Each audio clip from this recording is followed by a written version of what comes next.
Ian, let's just continue the conversation as it relates to the Latin American version of Amazon. What drew you to the company? Why are they in such a strong position? What do the valuations look like? Where do you see it going? So, when you think about the opportunity that they have, they are the go-to in terms of Spanish and Portuguese speaking people.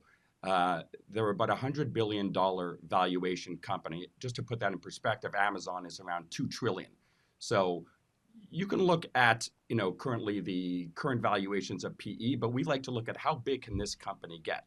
Currently, they're investing a lot in things like Amazon has, e-commerce, fulfillment, loyalty. So their Amazon Prime, their version is called Melima, and they've really built a lot of the same businesses, like I said, except for the AWS cloud segment, which they have not yet offered.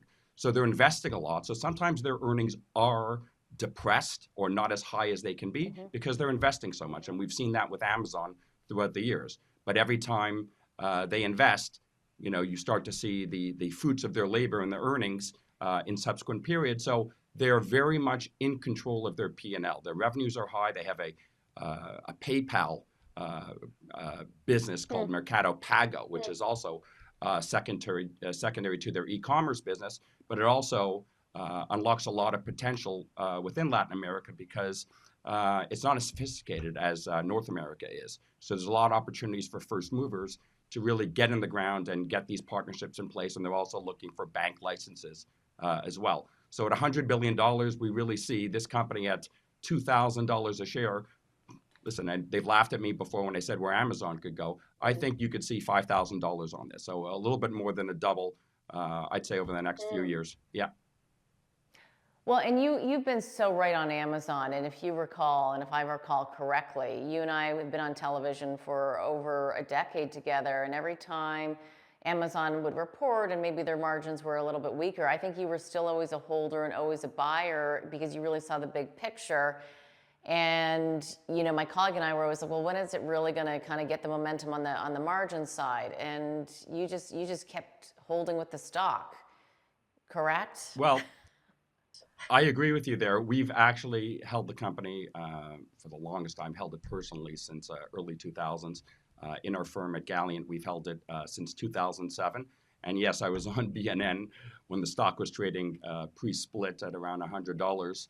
And we said it was going to 600, and they said they'd get balloons, but they never did get balloons from me.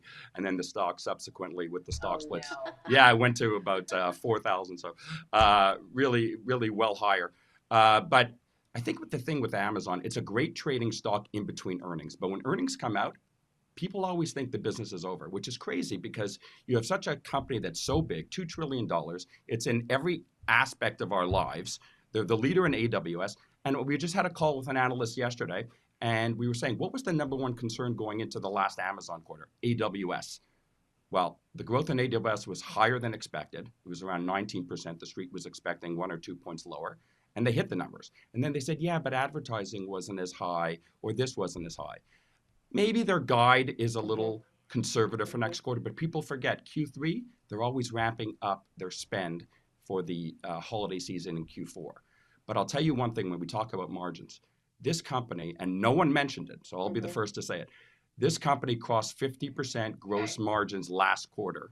Not one analyst mentioned it. So you have the low-cost retailer. You have Walmart, with gross margins at, mid-20s, and Amazon continuing to march higher on their gross margins. So the costs that they're in control with have just crossed 50%, and they're still going higher. So yes, you have these Project Just so I'm Kuiper. clear, Ian, Yeah, Amazon's gross margins are 50%? 50% on a GAAP basis. So other companies in technology, which would typically back out their stock-based compensation, it would probably be higher. But the crazy thing, it's their operating income where people really still to focus on because they guide to revenue and operating income. And then if they have extra costs for fulfillment, preparation for Q4, or this Project Kuiper, which people are it's been making headlines recently. They're getting all these satellites in the air for future broadband use. And people are so concerned about the one-time costs that are going to be associated with getting these satellites into orbit. That's part of the Amazon story. I mean, they always invest for the future, and you have a company here who knows what the consumer wants before we do. So why do people always, assume that, oh, one bad quarter, the story's over? So the I stock did know. fall That from that's but you've 184 been telling me back this to, for yeah, 10 years. We're going to take a quick I'm the break. guy to We'll come end. to. I'm only now Right. listening. We'll take a quick break. We'll be right back.